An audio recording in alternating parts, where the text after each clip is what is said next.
This is for you, by the way. Okay, that's fine. All right, keep going. Okay, I'm going. Okay. Bonjour. Non petit bonjour. Ac benediction non men pep Haiti. That means good morning. We bring greetings and blessings from the people of Haiti. Wow. Let me clear up one thing first. None of us are from Ohio. Okay? We're proudly representing Illinois, Tennessee, and Missouri. Okay? It's hard to put into words, and I'm going to read this because otherwise I use my hands everywhere. Read it. We're good It's with hard that. to put into words what actually happened to us in Haiti, and in 15 minutes, it's not enough time. What can I say?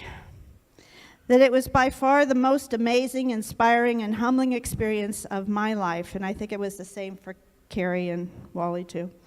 We left with a big to-do list, and we completed it. I'm here to report that we successfully delivered 3 50-pound bags of supplies. Kerry and Wally built chicken coops, rabbit hutches, bunk beds, and even laid concrete. While they were busy on the construction crew, I was off with other team members doing 2 full days of clinics, visiting orphans, seniors, delivering rice and beans to needy families, checking on amputees, and a child with cerebral palsy. We also had 2 nights of revival and attended 2 church services on the weekend. And the new home that we supported and sponsored, well, it's completed. Yeah. The family with 6 children has moved in, and they're sleeping in new bunk beds with mattresses for the first time in their lives, instead of sleeping on the floor. Okay, I had other things to tell you, but I'm just going to skip. Each of us went on this mission for a reason. Different reasons, but similar. Each of us had an idea of what we would encounter and what we were going to do, and I don't think any of us were prepared for what really happened. For me, God had been calling me to do this for a very long time. Going on a mission trip to Africa or Haiti were always on my heart and in my mind, but I procrastinated. I was married, then I had kids, I had a job, I had all kinds of reasons not to be a missionary or go on short-term mission trips. I heard God, but I put him off. I made all kinds of excuses. I was afraid. I felt unprepared. My knees were bad. Then I got more afraid with all the terrorist attacks, and I had never been out of the U.S. other than to Canada. I don't know Creole, and there are 520 different languages spoken in Nigeria with Bishop Okoye, so that was just not there. And besides all that, I'm old. There was the voice in my head that kept saying, "Who do you think you are? And what difference could you possibly make?" And then in the middle of all of that noise inside my head, I heard him. God whispered, "It's time." He said, and with a kind of a stern voice, "It doesn't matter who you think you are. It's who I say that you are." He said, "You're my child, and your whole life, your past, all the physical, emotional, and sexual molestation and abuse that you suffered through as a child and as an adult, the abandonment, the fear, and all the voices in your head that have told you over and over again that you're not good enough, the anger and all the scars and the wounds that you've carried for so long, are all that garbage that has been in your life is exactly what has prepared you for this moment. There's nothing standing in your way but you. I'm asking you to go. I'm asking you to go for me. Will you go?" And I said yes. Everything fell into place. Anything that came up to stop me from going was quickly resolved. And for a long while, I thought I was going to go by myself. Then God sent Wally, and at the last minute, Kerry. We will never be the same. And we've bonded in a way that we can't explain. The song that we sing, "Reckless Love," says there's no mountains he won't climb up, and there's no wall he won't kick down to come after you. And that is absolutely true. Everything here that surrounded me, all my past and present, all the mountains and walls that I had surrounded myself with, he climbed over and pushed aside so that he could get to me, so that I would see him, so I would hear him above all the noise in my world and in my head. He loved me that much. In Haiti, we were stripped of everything. There was no distractions, no walls to hide behind or mountains to run to. We were surrounded by nothing and everything. We were dirty and dusty and bare bones, and in the midst of the rocks and the block houses with dirt floors in the center of the poorest of the poor, I saw him. I saw Jesus. We were at a home visiting a family, and Christina Serber asked the dad to have his son come outside. This young boy drug himself on the gravel floor and out the doorway, with his legs all twisted and mangled underneath him, and his hands were curled from pulling himself on the ground. Christina turned to me and said, "Will you pray for him?" I stood next to him and laid my hand on his head, and I froze. I could barely breathe, much less find words. What do you say? God heal him? Who am I to say that? I'm really not sure what I prayed. I just kept looking into his eyes. He understood the word family, and when I asked God to bless his family, he looked up at me and smiled. He kept staring at me, and I saw Jesus there in his eyes. I will never forget that. Then I heard a voice in my head say, "Whatsoever you do for the least of these, you do unto me." And I broke down and cried right then. On another occasion, I was playing patty cake with a group of children visiting the complex, and at one point I stopped and asked them, "Do you know Jesus?" And they said, "We." Jesse. I said, "Well, do you know how to pray?" They said, "We." So I told them I would pray for them every day if they would promise to pray for me. And just like that, this group of small children gathered around me, laid their hands on me as one other boy raised his hands, and they prayed for me. It took my breath away. I was supposed to be there to pray for them, and they were praying for me. And in that moment, I saw Jesus in their eyes, and I heard Jesus in their prayers. It was then I realized that I needed Haiti more than Haiti needed me. I remember being surrounded by children and moms with crying babies trying to assess wounds and elevated blood pressures and asthma and ringworm and scabies and all of that. And in the midst of it, I looked across the room through this crowd of people because they were right up against you. And there was Wally, sitting up against the wall on a bench with this baby sleeping in his lap. I will never, ever forget that. That was him holding that baby, was Jesus holding that baby. One day we were riding up the mountaintop. It was the best day because it was this real windy thing, and we were going to get to go up and use a cell tower to make phone calls. And Kerry and Wally, of all people, were made to walk behind this caravan of trucks and stuff going up. And so this car, we would stop, and we'd wait for them to kind of catch up. And this one time we went around a bend, and I didn't see them anymore. And all of a sudden, I said, "Wait, I can't find them. They must have gotten lost. They made a wrong turn." And here, all of a sudden, I hear Kerry singing. And he comes around the bend. He's got a whole slew of kids behind him. It's like the Pied Piper. He and Wally had gathered this whole group of kids, and I thought, "Oh my gosh, bring the little children unto me." That was Jesus walking up the hill. We had the privilege of teaching at one of the children's revivals. Now picture, if you would, Wally's got a sheet wrapped around him. He's supposed to be Jesus. And Kerry's playing his guitar, which the kids were just mesmerized by. They didn't want him to stop. I mean, I don't know if they'd ever seen a guitar. And after praying about it, I decided to share a children's version of my story. I checked this out with Christina, and she said, "Yeah, they're going to relate exactly to what you're saying." So I chose children from the crowd to stand with me to make faces to look like they were angry and afraid and sad. And I shared that, like Daniel, I had also been locked away in a dark, scary place under a house as a child, that my father had abandoned me, much like the king had abandoned Daniel in the lion's den, and that I had sat in the dark and prayed as Daniel did. I explained that Jesus was there in the dark with me when I was alone and angry and sad. And each time I said that Jesus was there with me in the dark, Wally would go up and hug them. It was amazing. I saw Jesus in Wally. Afterwards, I thought that if just one child believed that Jesus would be there for them and received Jesus into their heart and became the person that God wanted them to be, then all the pain of my childhood was well worth it. I saw Jesus then. Friends, we're here to tell you that God is alive.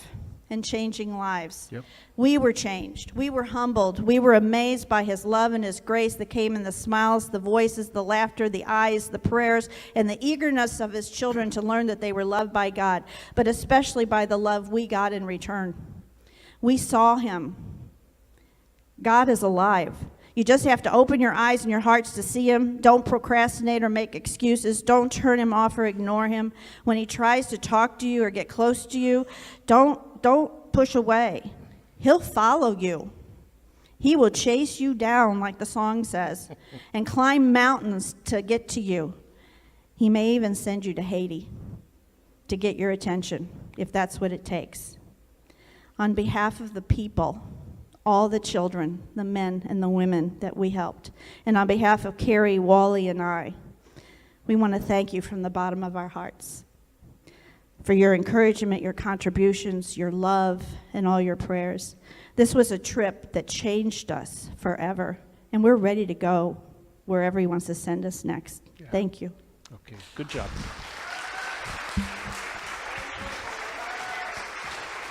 Oh, you gonna do it? Okay, go ahead. Come on down. Come on down. Yeah. I'm not. No, I'm not coming up. I go.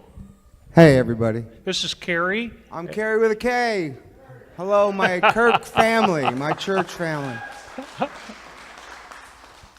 I'm going to go next because I got here first.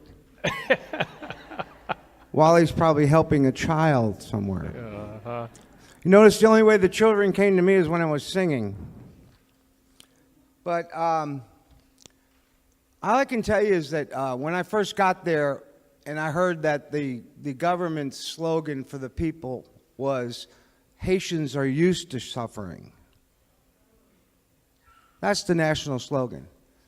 So at first I was overwhelmed, and I thought of one of our teachings we had here about sometimes need to be smashed.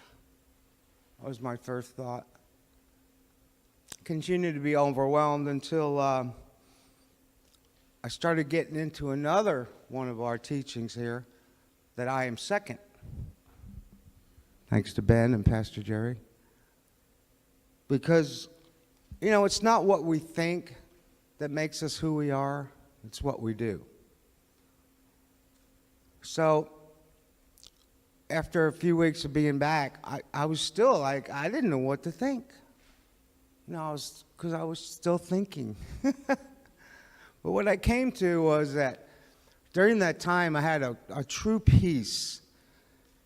Because, you know, even though Christians want to help everybody, you know, they'll know we're Christians by our love, that will help each other. But when you're going to help people, don't you think, what have I gotten myself into? Where am I going? Who am I going to help? Why am I doing this? Your mind still goes there. So during that time, not knowing where I was going, when I was going, why I was going, or who I was going to help, my mind stopped. My mind stopped, you know, delegating to my body. And that's really the greatest part for me, you know. I'm going to get Wally up here because he's very articulate about the experience, much more so than I. The only thing I can tell you is, you know, don't think you know God's plan. Because, you know, I thought I was going to go down there with my guitar and I'd be 90%. But you notice that I'm not in a lot of pictures because I was off working all the damn time.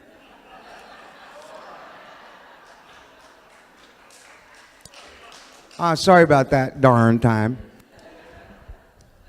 But the thing was that it was so unbelievably distant from the life we live.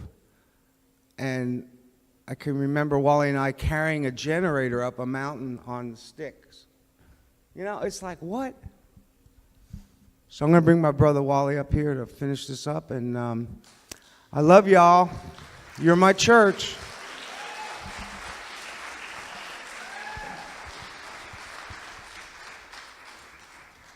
I'll be really quick because I wrote this, and if I talk from my heart, we'll be here till tonight. You're all dressed up. You might as well stand there for a while.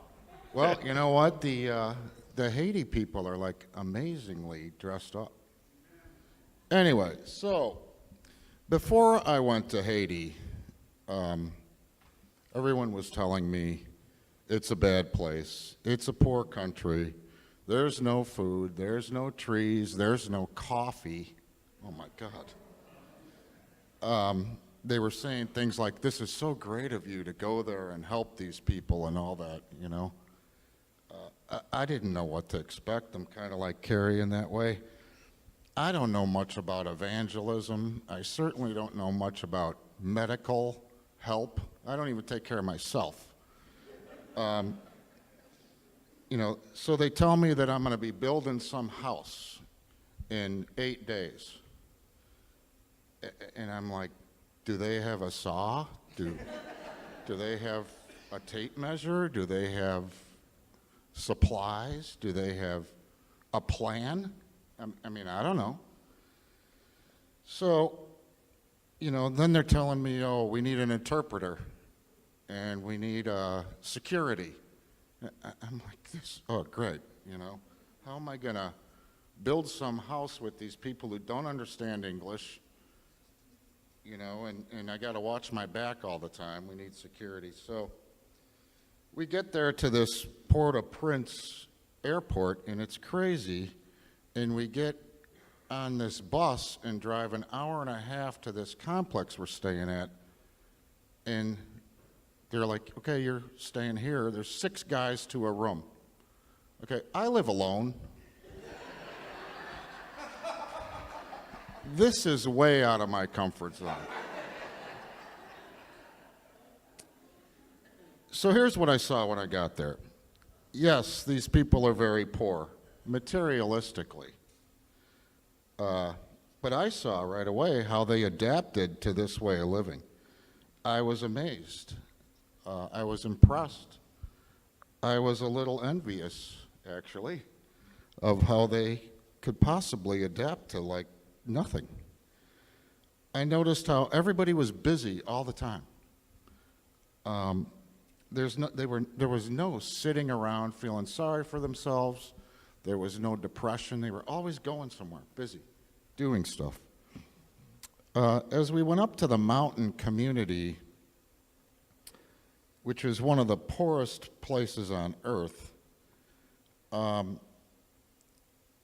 you know, I saw these people in these little communities, and they were happy and grateful and respectful and polite. We saw an old lady who was dying, weighed about 50 pounds, was 90 years old. We couldn't help her. 2 seats away from her in this little pavilion was a 6-day-old baby. 6 days. Our people were sad. They're crying. They're like, we can't help this lady. This is a terrible thing. I'm sitting here looking at this going, the Lord giveth, the Lord taketh away. You know, our people were sad. Their people were understanding. It was a beautiful thing. So we build these rabbit cages, these chicken coops, these bunk beds. They were all like, wow, you know, they've never seen a saw and a generator and drills and all that stuff. But, you know, they were like grateful. They were thankful. They were helpful. Everything that they eat over there, they pray. I don't care if it's, I'm giving the guy a protein bar. Before he opens it up, he's like praying. And it was just habit for them. They wash their clothes down in the river. They hike down the mountain every day for water. They cultivate their gardens. They build their own houses. They help each other, and they're happy, and they're grateful. God showed me there are many ways to be rich. And in some ways, and probably the most important ways, these people are far richer than I am. Their country's beautiful. They got the mountains. They got the clean Caribbean water. They're happy, they're respectful, they're productive, they're polite, they're loving, they're God-loving, grateful people, and they're proud Haitians. They don't want to be an American. They want to be a Haitian. They're proud of themselves. It's not a dangerous place. As Jan said, they taught me and helped me far more than I helped them. God changed me. He showed me that if you are a grateful, loving, respectful, polite, helpful person, you love God, you'll be happy. Electric, cable, cars, houses, big meals, clothes are not the answer. I needed Haiti much more than they needed me. It wasn't great of me to go to Haiti and help these people at all. It was a privilege and a blessing. I strongly urge all of you, if you get the chance, and a mission trip comes by, don't let it slip by. Just go do it. I didn't know anything about this, and it really did make a huge impact on me. I'd like to thank this church for giving me that opportunity, and also Jan and Kerry, who I will always have an unexplainable connection. God's changed us all. Thanks. You bet. Good job.